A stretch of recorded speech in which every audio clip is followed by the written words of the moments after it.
Assalamualaikum sahabat-sahabat yang dirahmati Allah. Hari ini saya akan menceritakan kisah pesawat Indonesia dihantam rudal Israel.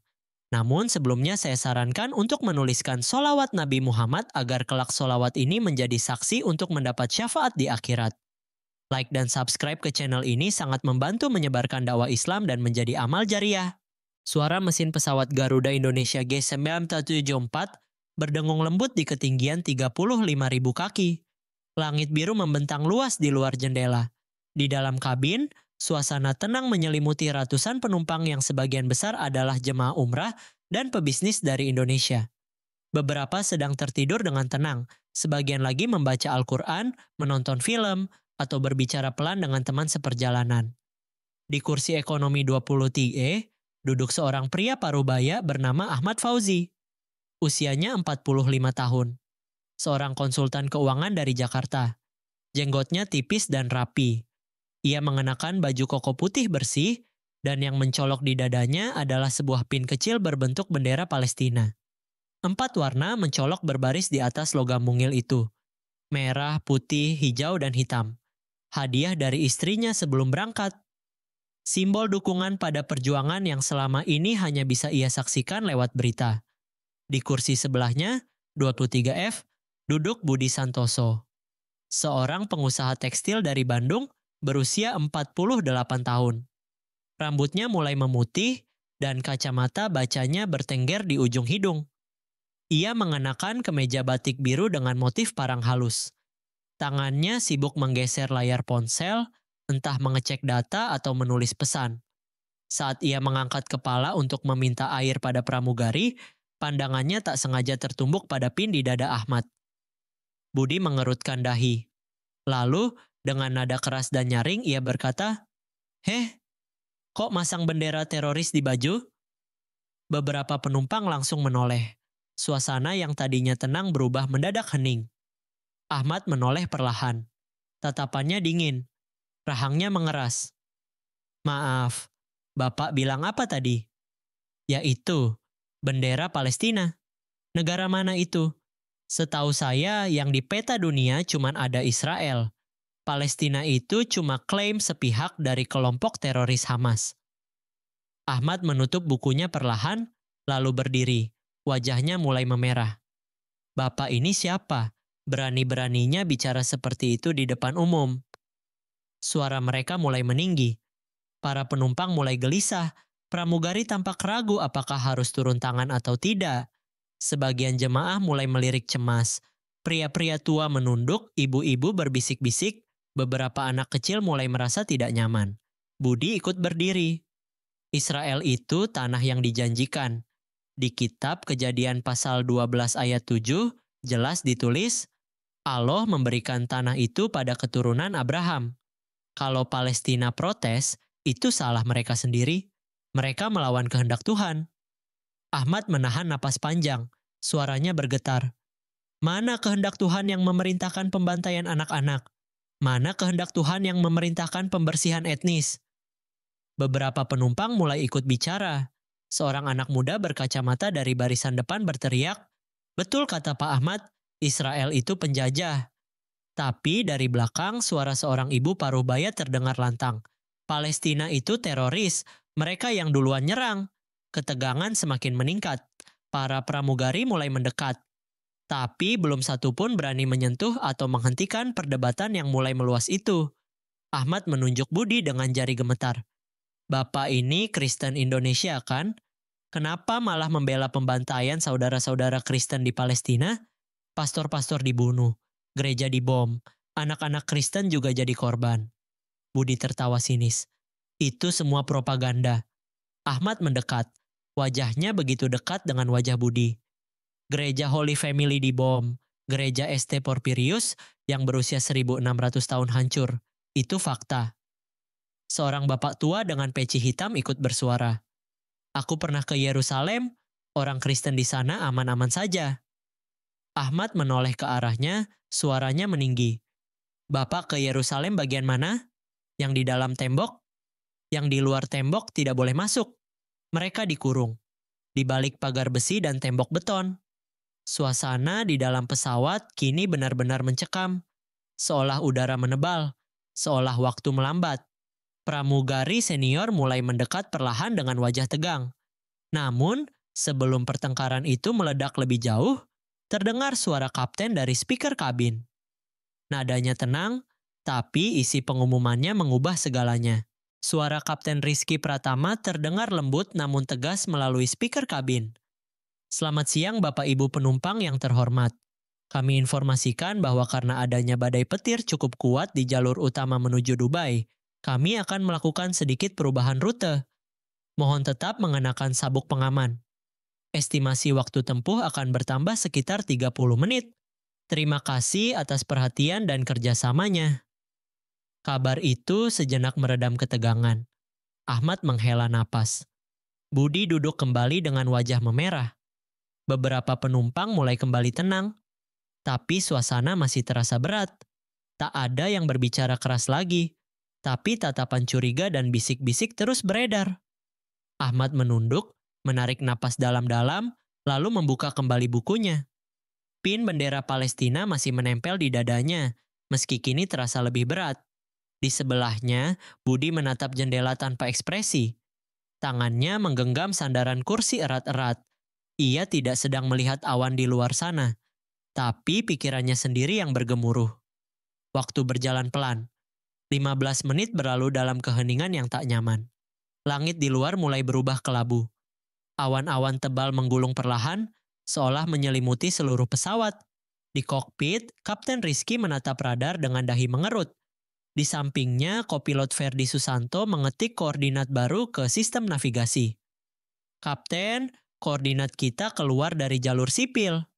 Coba periksa ulang. Ferdi mengangguk, matanya menyipit ke layar. Sudah saya cek, sepertinya kita masuk ke wilayah perbatasan Israel dan Iran. Ada aktivitas militer di bawah sana. Rizky langsung menekan tombol komunikasi. Tower, ini Garuda 174. Kami memerlukan panduan navigasi segera. Posisi kami berada di... Belum sempat menyelesaikan kalimatnya, radar berbunyi nyaring. Alarm menyala, suara elektronik memekik di kokpit. Ferdi membelalak.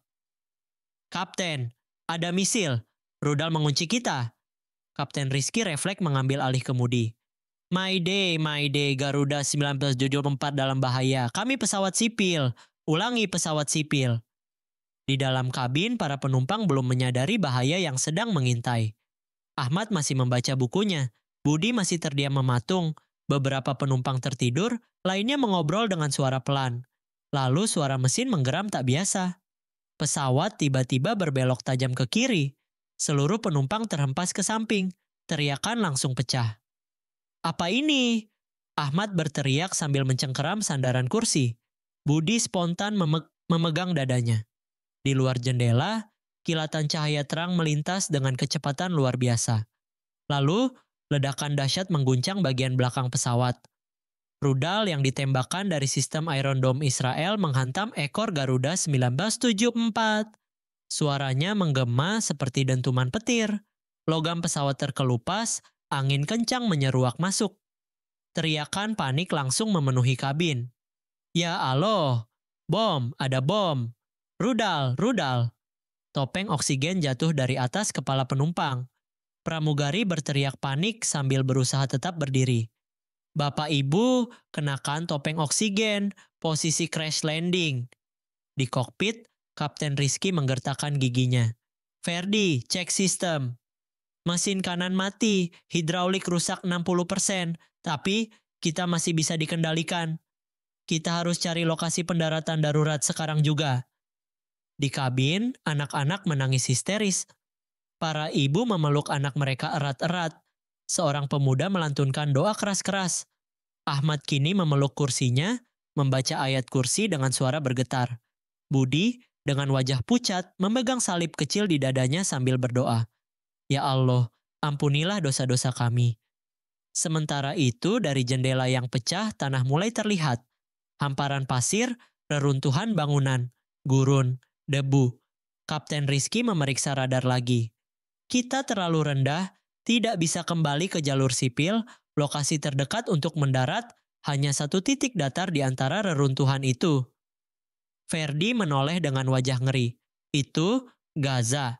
Suara tangisan dan teriakan di dalam pesawat kini bercampur dengan suara angin dan alarm. Tak ada yang tahu apa yang menanti mereka di tanah asing yang hancur itu. Tapi satu hal pasti, pesawat Garuda 1974 sedang turun dan tidak ada jalan kembali. Pesawat Garuda 1974 kini berada pada ketinggian kritis. Mesin sebelah kanan terbakar, serpihan logam berterbangan. Lubang besar menganga di bagian ekor pesawat. Suara alarm terus berbunyi. Cahaya darurat berkedip-kedip di sepanjang lorong kabin. Seluruh penumpang posisi brace, kepala di lutut, peluk lutut kalian erat-erat. Teriakan pramugari senior, Sari menggema di seluruh kabin. Suaranya bergetar tapi tegas. Matanya penuh air, namun ia tetap berdiri dan memastikan semua orang mengikuti instruksi. Ahmad menunduk, menggenggam pin bendera Palestina di dadanya dengan erat. Tubuhnya bergetar. Wajahnya pucat. Budi di sebelahnya sudah tidak lagi mempermasalahkan agama siapa benar atau salah. Ia hanya ingin selamat. Ia menggenggam salibnya sambil menahan air mata. Pak Ahmad, ucap Budi pelan. Ahmad menoleh sedikit. Saya minta maaf. Ahmad mengangguk perlahan. Saya juga. Kita sama-sama orang Indonesia. Suara mesin meraung keras. Pesawat semakin menukik. Tanah terlihat semakin jelas dari jendela. Hamparan bangunan yang hancur, jalanan penuh kawah, asap hitam membumbung tinggi dari kejauhan. Ya Allah, ya Tuhan selamatkan kami semua. Teriakan para penumpang menggema bersamaan. Beberapa membaca doa dalam bahasa Arab, sebagian lagi dalam bahasa Indonesia. Ada pula yang berdoa dengan tangan terbuka sambil berbisik dalam bahasa Inggris dan Tagalog. Kapten Rizky Pratama menggenggam kemudi erat-erat. Matanya lurus menatap jalur darurat yang akan menjadi tempat pendaratan. Ferdi, siapkan semua sistem darurat. Kita hanya punya satu kesempatan. Roda keluar. Rem siap. Seluncuran darurat aktif. Genggam kuat-kuat Ferdi. Kalau gagal, kita habis. Kembali ke kabin, seorang nenek menjerit sambil memeluk cucunya. Ya Rabbi, selamatkan cucu-cucu saya di rumah. Seorang anak muda memeluk ibunya sambil menangis. Maaf, Ma. Maaf kalau aku selama ini nakal. Ketegangan begitu pekat hingga tidak ada suara mesin yang bisa mengalahkan suara detak jantung semua orang. Bahkan pramugari Sari pun kini duduk di bangku cadangan dengan air mata jatuh tanpa suara. Pesawat terus turun dengan kecepatan tinggi. Tak ada landasan, tak ada menara kontrol. Yang ada hanya tanah penuh puing dan reruntuhan. Kapten Rizky menarik tuas kendali perlahan. Kita hanya punya satu jalur lurus, hanya satu. Ferdi menahan napas. Semoga cukup. Pesawat menyentuh tanah. Roda utama menghantam keras. Getaran dahsyat terasa di seluruh badan pesawat. Suara logam bergesekan dengan batu dan beton hancur menciptakan suara parau memekakan telinga. Panel interior berjatuhan, kursi-kursi bergeser, teriakan semakin keras. Pesawat tergelincir, meluncur cepat di atas puing-puing, melewati bekas bangunan sekolah, reruntuhan masjid, dan jalan yang sudah tak berbentuk. Asap tebal mulai keluar dari bagian mesin. Tapi pesawat tidak meledak. Hampir 800 meter pesawat meluncur sebelum akhirnya berhenti perlahan di antara dua bangunan yang sudah rata dengan tanah. Hening. Sesaat semua diam. Lalu suara napas berat, batuk, isak tangis, teriakan panik. Selamat, kita masih hidup. Ferdi melepaskan sabuk pengamannya dengan tangan gemetar. Di kabin, pramugari Sari langsung berdiri dan membuka pintu darurat. Evakuasi, semua keluar sekarang, gunakan seluncuran. Penumpang mulai meluncur keluar satu persatu. Ahmad memapah seorang nenek yang terjatuh. Budi membantu seorang anak kecil yang terpisah dari ibunya. Saat kaki Ahmad menyentuh tanah, ia terdiam. Di sekelilingnya, yang ia lihat adalah kehancuran. Kota mati. Puing-puing, bangunan roboh, jalan penuh kawah, dinding dengan bekas tembakan, sisa-sisa kehidupan yang lenyap, bau asap dan debu memenuhi udara. Ahmad berdiri terpaku. Ya Allah, ini Gaza. Langkah Ahmad terhenti di tengah puing-puing. Pandangannya kosong, tapi matanya menangkap segalanya. Sebuah kota yang bukan lagi tempat tinggal, tapi medan perang. Reruntuhan bangunan berserakan, tiang listrik tumbang, dinding-dinding penuh bekas peluru dan ledakan. Langit pun kelabu, seakan berkabung atas apa yang terjadi di bawahnya. Di belakangnya, penumpang lain masih berusaha keluar dari pesawat. Beberapa terluka ringan, sebagian lagi hanya terguncang dan syok. Pramugari Sari berdiri di pintu darurat, membantu satu persatu turun lewat seluncuran karet. Ahmad menoleh ke kiri, melihat Budi tengah memapah seorang bocah laki-laki yang menangis keras. Bajunya robek, lututnya berdarah. Di wajah Budi tidak lagi ada kesombongan. Yang tersisa hanyalah kesadaran bahwa ia kini berada di tempat yang selama ini hanya ia kenal dari layar kaca. Tiba-tiba dari balik reruntuhan terdengar suara teriakan dalam bahasa Arab. Belasan orang muncul dari balik tembok yang setengah roboh. Mereka berlari ke arah pesawat. Pria, wanita, anak-anak. Wajah mereka kotor, pakaiannya compang-camping, tapi langkah mereka penuh kepanikan dan kepedulian. Ahlan wa sahlan, selamat datang, kalian tidak apa-apa. Seorang pria parubaya dengan janggut lebat dan mata yang tajam berlari mendekat. Di tangannya tergenggam tas peti kalusuh yang hanya berisi perban dan botol kecil alkohol. Ahmad mundur setengah langkah. Budi menahan bocah itu lebih erat. Tapi pria itu mengangkat kedua tangannya. Kami bukan musuh, kami penduduk Gaza. Kami tahu pesawat kalian jatuh. Kami kesini untuk menolong. Di belakangnya muncul seorang wanita berjilbab putih yang lusuh dan sobek di bagian bahu. Ia membawa botol air setengah penuh dan 2 gulung kain perban buatan sendiri. Kami akan bantu mereka yang terluka, katanya sambil tersenyum. Ahmad menatap mereka tak percaya. Kalian sendiri hidup seperti ini. Kenapa malah menolong kami? Pria itu tersenyum pahit. Kami sudah terbiasa hidup susah. Tapi kalau ada sesama manusia yang kesusahan, ya harus dibantu.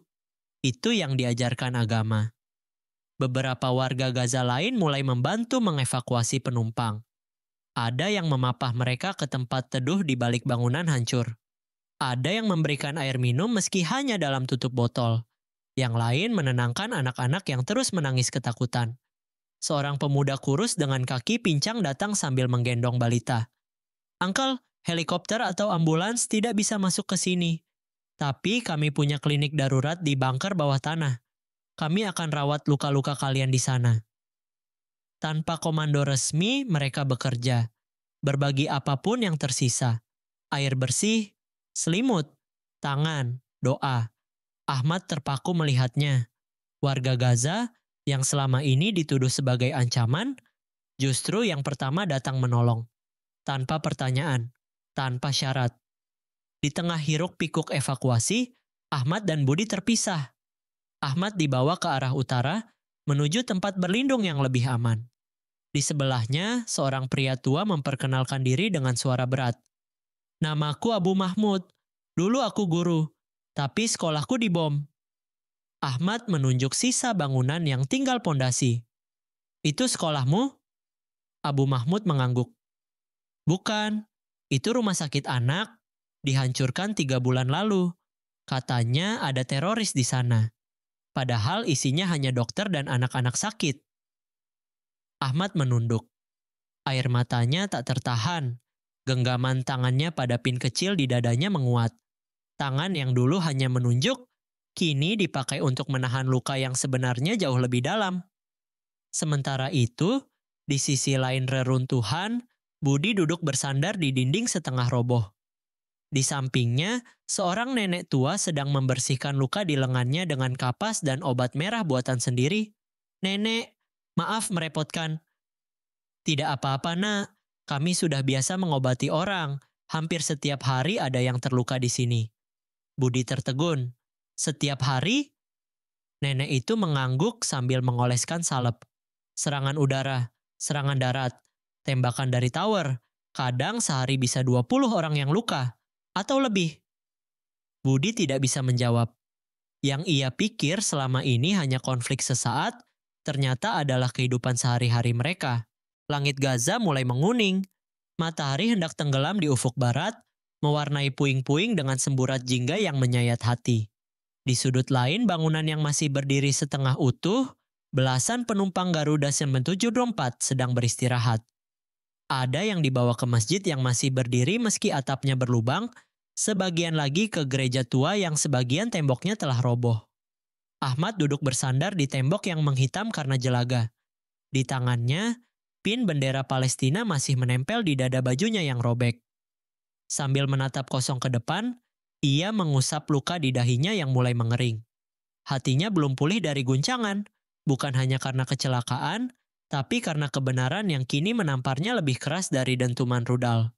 Di dekatnya, Abu Mahmud sedang membagikan roti pipih kepada beberapa warga dan penumpang yang masih sadar. Maaf, hanya ini yang kami punya. Roti dan air.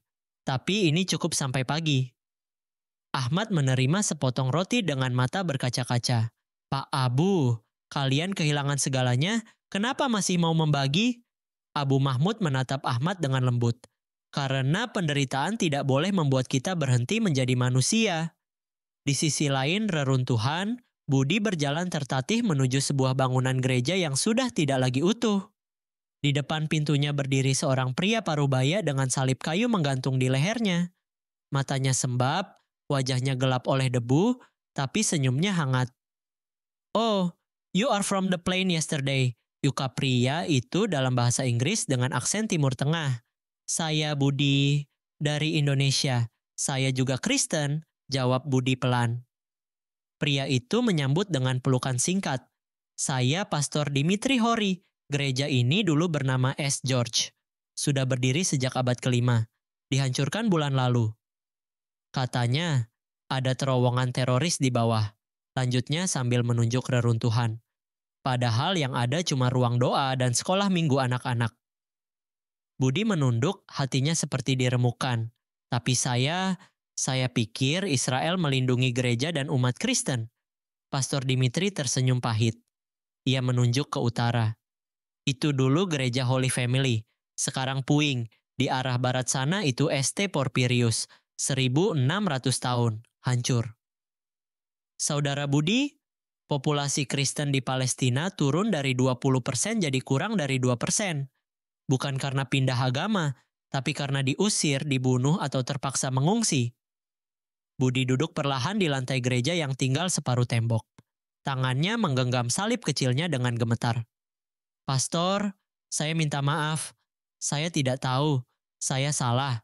Pastor Dimitri menepuk bahu Budi. Tidak apa-apa. Banyak saudara-saudara Kristen di luar Palestina juga tidak tahu. Media dan propaganda terlalu kuat.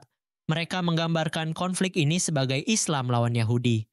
Padahal ini adalah penjajahan atas manusia, siapapun dia. Dari sisi lain halaman gereja, terlihat beberapa pria berpeci membantu membersihkan batu dan balok kayu. Budi menatap mereka. Siapa mereka? Pastor Dimitri tersenyum. Itu Ahmad dan Omar, teman kami. Mereka Muslim Palestina. Kami saling bantu. Saat masjid diserang, kami ikut jaga. Ketika gereja dibom, mereka ikut menangis. Budi melangkah mendekat ke mereka. Pastor Dimitri memperkenalkan. Pak Ahmad, Omar, ini Budi dari Indonesia. Saudara kita yang Kristen.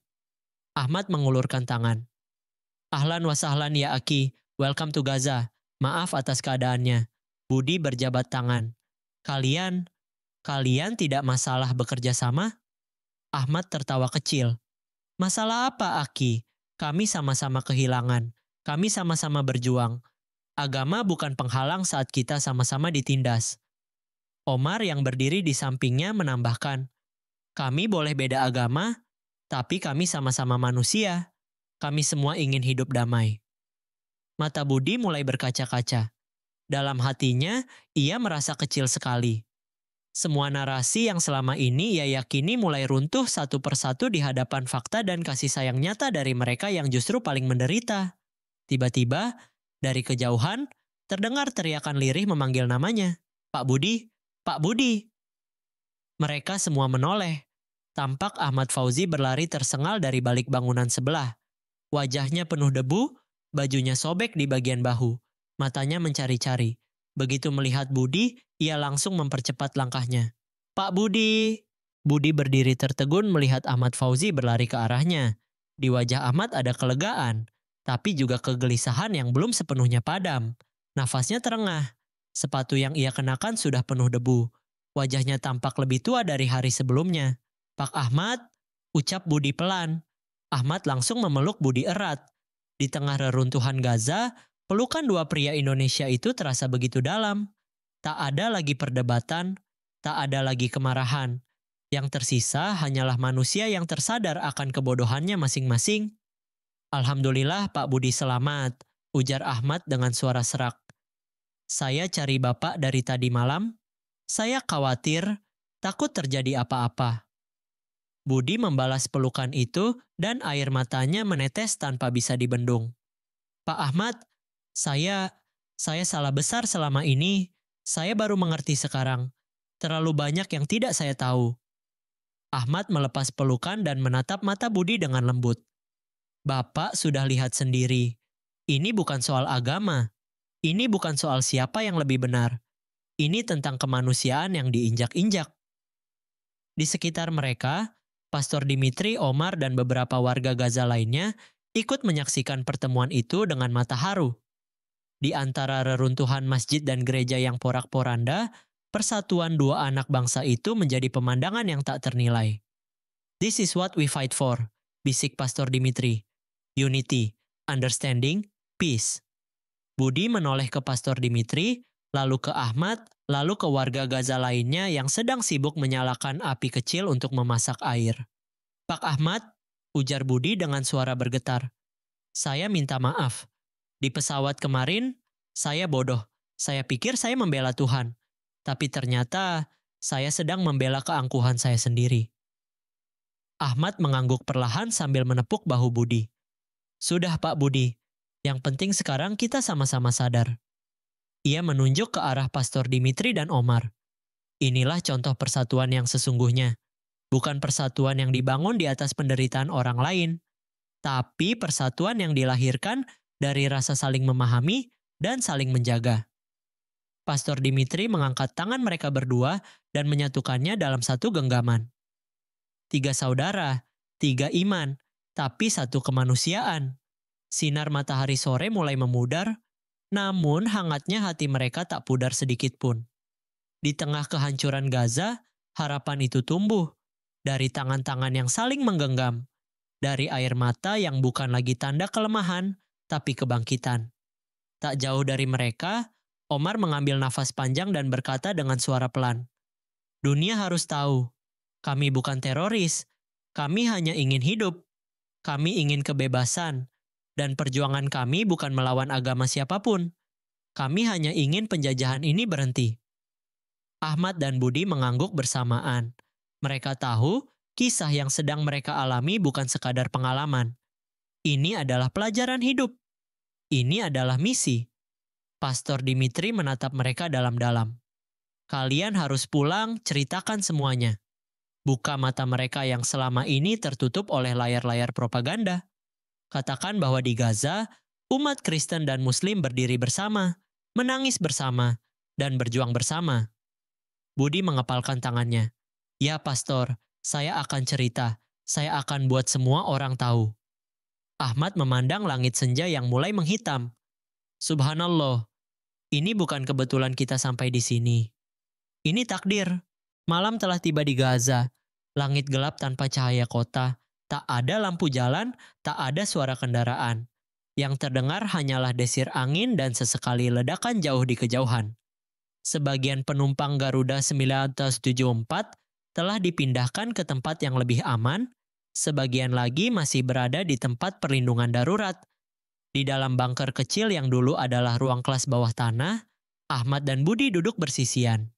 Di hadapan mereka, warga Gaza membagikan bubur tipis dan air bersih dalam cangkir plastik bekas. Tidak banyak, tapi cukup untuk menghangatkan tubuh yang lelah.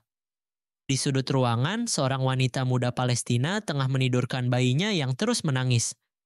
Di sebelahnya, seorang remaja laki-laki membalut luka di kaki saudaranya dengan robekan kain. Budi menatap pemandangan itu dengan hening. "Ini Setiap hari begini? Bisiknya. Ahmad mengangguk perlahan. Mereka sudah hidup seperti ini bertahun-tahun. Tak lama kemudian, Pastor Dimitri masuk ke ruangan. Ia membawa buku catatan lusuh dan pena. Duduk di samping mereka, ia membuka halaman pertama. Saya catat semua nama korban dari hari ini. Bukan hanya dari pesawat, tapi juga warga Gaza yang datang membantu dan terluka. Ia menunjukkan halaman yang penuh coretan. Ini penting, karena jika kita tidak mencatat, dunia akan lupa. Atau pura-pura tidak tahu. Omar menyusul masuk, membawa kabar dari luar. UNRWA sedang coba masuk, tapi jalurnya tertutup. Satu-satunya cara bantuan bisa tiba, hanya lewat terowongan atau jalur selatan. Ahmad menghela napas. Berapa banyak lagi yang harus terluka sampai dunia mau mendengar? Pastor Dimitri menoleh ke Ahmad dan Budi. Itulah kenapa kalian harus pulang. Dunia lebih percaya pada mereka yang datang dari luar. Ia menatap Budi dalam-dalam. Saudaraku, engkau seorang Kristen. Ceritakan pada saudara seimanmu bahwa umat Kristen di Gaza dibom, dibunuh, dan diusir. Bahwa kami tidak dilindungi oleh penjajah. Kami hanya dilindungi oleh tetangga kami yang Muslim. Budi mengangguk. Saya akan ceritakan. Saya akan buat mereka melihat dengan mata dan hati. Pastor Dimitri lalu menatap Ahmad. Dan engkau saudaraku, engkau Muslim. Katakan pada saudara-saudaramu bahwa ini bukan hanya soal Muslim Palestina. Ini soal anak-anak, gereja, rumah sakit, semua dihancurkan tanpa pandang agama. Ahmad menunduk. Ini bukan lagi tentang Palestina, ini tentang dunia yang sedang membusuk karena diam. Suasana di bunker hening sejenak. Lalu terdengar suara nyaring dari luar. Trompet pendek dibunyikan 3 kali. Tanda bahaya, semua orang refleks berdiri. Pesawat pengintai, teriak seseorang dari luar. Semua yang ada di dalam bunker langsung bergerak cepat. Anak-anak dipeluk erat. Orang tua dibantu ke sudut ruangan yang lebih terlindung. Ahmad menggenggam tangan seorang balita dan membawanya ke belakang tiang beton. Ledakan terdengar dari kejauhan. Tak terlihat jelas, tapi cukup untuk membuat debu turun dari langit-langit. Semua diam. Napas tertahan, mata saling menatap, ketakutan dan harapan bersatu. Setelah beberapa menit, situasi kembali tenang. Suara ledakan mereda. Trompet tidak lagi berbunyi. Seorang pemuda masuk dengan wajah cemas. Masih aman, mereka tidak menjatuhkan bom malam ini. Hanya pengintaian. Perlahan, semua kembali ke tempat duduk. Tapi malam itu, tidak ada yang bisa tidur. Budi duduk di sudut dengan salib kayunya tergenggam di tangan. Ahmad duduk di sebelahnya sambil memegang pin Palestina di dada. Di tengah kegelapan, mereka saling pandang. Tak satu pun dari mereka bicara. Tapi di dalam hati masing-masing, satu tekad mulai tumbuh kuat. Apapun yang terjadi besok, apapun yang menanti mereka setelah keluar dari Gaza, dunia harus tahu. Fajar menyingsing di langit Gaza. Sinar matahari keemasan menyentuh perlahan puing-puing kota yang hancur. Bangunan roboh, jalanan penuh debu, dan sisa-sisa kehidupan yang tak lagi utuh terlihat jelas di bawah cahaya pagi. Namun pagi itu berbeda. Udara terasa lebih hangat, seolah memberi harapan baru bagi mereka yang semalam bertahan dalam gelap dan ketakutan. Budi terbangun di bunker bawah tanah dengan tubuh pegal dan pikiran penuh. Ia duduk perlahan sambil memegang salib kecilnya. Selamat pagi anak, sapa nenek tua yang semalam membersihkan lukanya. Sudah merasa lebih baik? Budi tersenyum tipis. Alhamdulillah, maksud saya syukurlah nek. Nenek itu tertawa kecil. Alhamdulillah atau syukur kepada Tuhan, sama saja anak. Yang penting hati kita bersyukur. Budi keluar dari bunker dan berjalan perlahan di antara reruntuhan. Di kejauhan, ia melihat sekelompok orang membersihkan puing-puing di sekitar bangunan setengah berdiri. Beberapa memakai peci, sebagian berkalung salib. Tapi mereka bekerja bersama, kompak, saling membantu tanpa banyak bicara. Permisi, sapa Budi saat mendekat. Seorang pria berkulit sawo matang dengan mata lelah tapi hangat menoleh. Di lehernya tergantung salib kayu sederhana. Oh, you're from the plane yesterday. Ucapnya dalam bahasa Inggris dengan aksen Arab yang kental. I'm Father Dimitri. How are you feeling? Budi tersenyum. Saya Budi dari Indonesia. Saya juga Kristen. Pastor Dimitri tampak lega. Ia beralih ke bahasa Indonesia meski terbata. Puji Tuhan, ada saudara seiman dari Indonesia. Budi menatap sekitar. Ini gereja, Pastor. Pastor Dimitri mengangguk. Ini dulu gereja S. George, sudah berdiri sejak abad ke-5. Dihancurkan bulan lalu oleh serangan udara. Mereka bilang ada terowongan teroris di sini. Padahal yang ada hanya ruang doa dan sekolah minggu. Jantung Budi berdegup kencang. Tapi Israel tidak mungkin menyerang gereja, kan? Bukankah mereka melindungi orang Kristen? Pastor Dimitri menatap reruntuhan di sekelilingnya. Ia menunjuk satu persatu. Itu bekas gereja Holy Family. Itu bekas gereja St. Porphyrius. Semuanya hancur. Umat Kristen Palestina diperlakukan sama seperti Muslim Palestina. Kami semua menjadi sasaran. Budi tercekat. Tapi di internet, banyak yang bilang minoritas Kristen di Israel dilindungi. Minoritas Kristen yang mana? Tanya Pastor Dimitri pelan. Yang di Israel dan diizinkan hidup sebagai warga kelas 2? Atau kami, umat Kristen Palestina, yang rumah ibadahnya dibom, tanahnya dirampas, dan anak-anaknya ditembak di jalan? Budi menunduk. Maaf, Pastor. Saya benar-benar tidak tahu. Pastor Dimitri menepuk bahu Budi dengan lembut. Tidak apa-apa, anak. Banyak saudara Kristen di dunia yang tidak tahu kebenaran ini. Karena media barat dan propaganda Zionis sangat kuat. Mereka membungkus penjajahan dengan nama agama. Di sini, kami tahu siapa saudara kami yang sebenarnya. Budi menoleh ke arah beberapa pria Muslim yang sedang membersihkan reruntuhan gereja. Lalu, mereka? Pastor Dimitri tersenyum. Lihat sendiri. Ia memanggil dua pria Muslim yang sedang mengangkat balok kayu. Ahmad, Omar, kesini sebentar. Keduanya datang mendekat dengan senyum ramah. Ahlan, Pastor. Siapa ini? Ini Budi, dari Indonesia, saudara kita yang Kristen. Ahmad menjabat tangan Budi dengan hangat. Ahlan wasahlan ya Aki, welcome to Gaza. Omar menambahkan dalam bahasa Inggris, we may have different religions, but we are all Palestinians. We are all human beings who deserve to live in peace. Budi menatap mereka lama. Kalian tidak ada masalah bekerja sama? Ahmad tertawa pelan. Masalah apa, Aki? Kami sama-sama tertindas, sama-sama kehilangan keluarga, sama-sama berjuang untuk kebebasan. Agama bukan penghalang ketika kita berjuang untuk kemanusiaan. Pastor Dimitri mengangguk. Di sini, Muslim dan Kristen Palestina adalah saudara. Kami saling melindungi. Ketika masjid diserang, kami ikut menjaga. Ketika gereja dibom, mereka ikut menangis.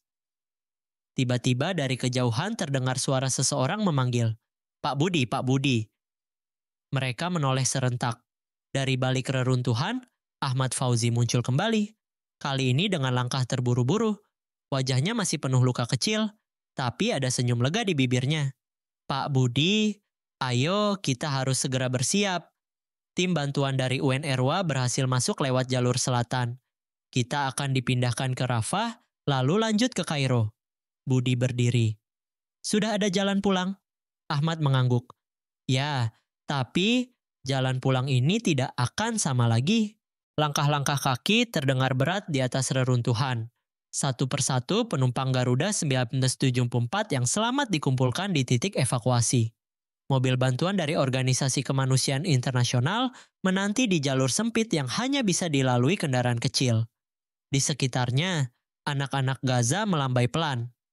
Beberapa membawa sisa roti di tangan, sebagian lagi menggendong adik mereka yang masih balita. Ahmad berdiri berdampingan dengan Budi. Di belakang mereka, Pastor Dimitri memeluk beberapa warga yang sejak kemarin membantu proses penyelamatan. Omar mengatur logistik seadanya, air minum, makanan kering, dan sedikit obat-obatan. Budi menoleh ke belakang melihat sekali lagi gereja yang telah rata dengan tanah. Tempat ini akan terus saya ingat. Ahmad menatap ke depan, ke arah kendaraan yang akan membawa mereka keluar dari Gaza. Dan bukan hanya diingat Pak Budi, tapi diceritakan. Dari arah timur, deretan warga Gaza berdiri di pinggir jalan. Mereka membentuk barisan sederhana. Tak ada spanduk, tak ada selebrasi. Hanya tatapan lembut dan lambaian tangan. Sebagian tersenyum, sebagian menunduk diam. Seorang anak kecil perempuan mendekat. Di tangannya ada kain kecil bergambar masjid dan salib berdampingan. Ia menyodorkannya pada Budi. Untukmu, Uncle. Budi berlutut dan menerimanya dengan tangan gemetar. Terima kasih, nak. Anak itu tersenyum. Kalau kau sampai rumah, bilang pada semua, kami bukan teroris, kami hanya ingin damai. Budi menggenggam kain itu dengan mata berkaca-kaca. Ahmad menepuk bahunya pelan. Pak Budi, ini tugas kita sekarang. Mereka melangkah ke dalam kendaraan evakuasi. Di kursi belakang, beberapa penumpang lain sudah duduk. Wajah mereka masih menyimpan trauma, tapi tak ada yang mengeluh. Semua terdiam, menyerap apa yang baru saja mereka alami. Pastor Dimitri berdiri di samping kendaraan sambil menatap Ahmad dan Budi. Ia mengangkat tangan kanan, memberi salam perpisahan. Semoga perjalanan kalian aman, dan semoga suara Gaza terdengar lewat lidah kalian. Budi menatap keluar jendela, melihat warga Gaza yang berdiri hingga kendaraan bergerak perlahan meninggalkan area reruntuhan. Di sepanjang perjalanan menuju Rafah, tak ada yang banyak bicara. Tapi suasana dalam kendaraan dipenuhi oleh satu hal, tekad. Sebuah janji tak terucap bahwa semua yang dilihat, didengar, dan dirasakan di tanah ini tidak akan pernah dibiarkan padam dalam diam.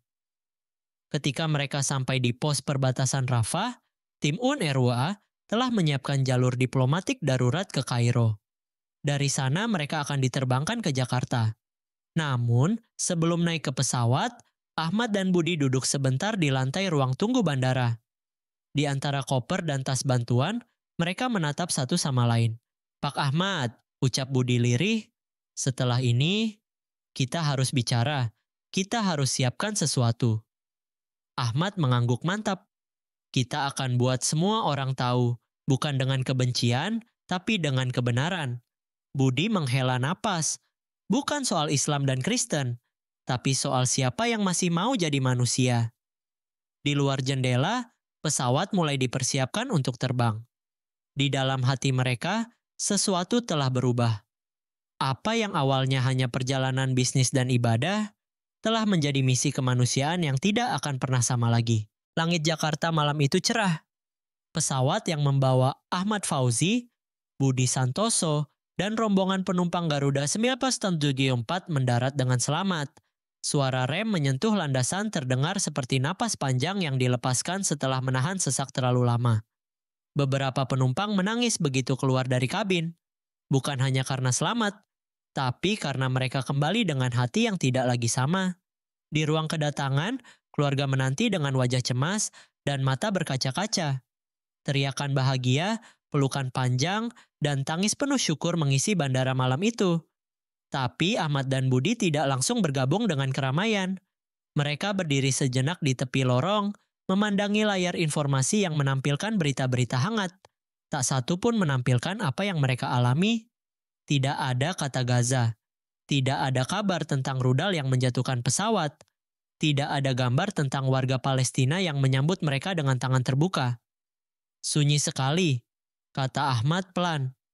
Seolah tidak pernah terjadi, jawab Budi. Beberapa hari setelah kedatangan, Ahmad dan Budi memutuskan untuk bertemu lagi. Kali ini bukan sebagai penumpang dengan pandangan berseberangan, tapi sebagai dua orang saksi hidup yang ingin menyampaikan kebenaran. Mereka menghubungi media lokal, lembaga sosial, dan komunitas lintas agama. Namun, sebagian menolak dengan halus, sebagian lainnya pura-pura tidak tertarik. Kami tidak bisa menayangkan itu, ucap seorang redaktur televisi. Isunya terlalu sensitif. Budi menatap tajam. Sensitif karena benar. Jawaban yang ia terima hanyalah diam. Tak menyerah, mereka menggelar pertemuan kecil di sebuah aula sederhana. Mereka undang siapapun yang ingin mendengar. Ustadz, pastor, pemuda masjid, mahasiswa gereja, aktivis sosial, bahkan anak-anak muda yang hanya ingin tahu apa yang sebenarnya terjadi di Gaza. Ahmad membagikan kisah tentang warga Gaza yang membagi air terakhir mereka kepada penumpang asing yang tergeletak tak berdaya. Ia tunjukkan luka di lengannya dan foto-foto yang ia sempat simpan. Budi berdiri di sampingnya, menggenggam kain kecil bergambar masjid dan salib berdampingan. Anak kecil di Gaza yang memberikannya. Katanya, bilang ke semua orang, kami bukan teroris, kami hanya ingin damai. Ruangan hening, beberapa menahan tangis, yang lain menatap dengan mata merah. Tak ada yang sanggup membantah, tak ada yang bisa menyangkal.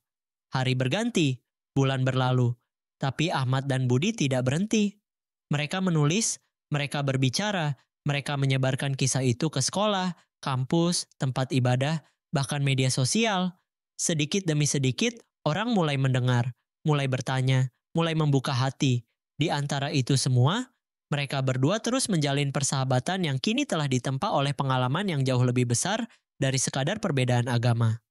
Suatu sore, di beranda rumah sederhana Ahmad, mereka duduk bersama. Matahari sore memantul di cangkir teh yang belum disentuh. Pak Budi, ucap Ahmad pelan. Ya, jika nanti saya tak bisa lagi berbicara, teruskan suara itu. Suara Gaza, jangan biarkan ia tenggelam. Budi mengangguk pelan. Kalau saya yang lebih dulu pergi, Pak Ahmad harus berjanji hal yang sama. Keduanya tertawa kecil, tapi dalam tawa itu ada janji yang dalam. Janji bahwa kemanusiaan harus terus disuarakan, meski dunia mencoba membungkamnya. Dan di tengah hiruk-pikuk kehidupan yang terus berjalan, masih ada dua orang Indonesia yang memilih untuk mengingat, menyuarakan, dan berdiri di sisi mereka yang tidak punya suara. Karena mereka pernah diselamatkan oleh orang-orang yang selama ini dituduh sebagai musuh. Dan karena mereka tahu bahwa kebenaran yang mereka bawa dari Gaza bukan untuk disimpan, tapi untuk diperjuangkan. Dari kisah ini kita belajar bahwa kemanusiaan tidak mengenal batas agama, suku, atau negara. Terkadang, orang yang paling kita curigai justru menjadi penolong di saat kita paling tak berdaya. Kebenaran bukan soal siapa yang paling lantang, tapi siapa yang tetap bersikap adil dalam menghadapi kenyataan. Allah berfirman dalam Al-Quran, "Wahai orang-orang yang beriman, jadilah kalian penegak keadilan karena Allah, menjadi saksi dengan adil. Dan janganlah kebencian terhadap suatu kaum membuatmu berlaku tidak adil.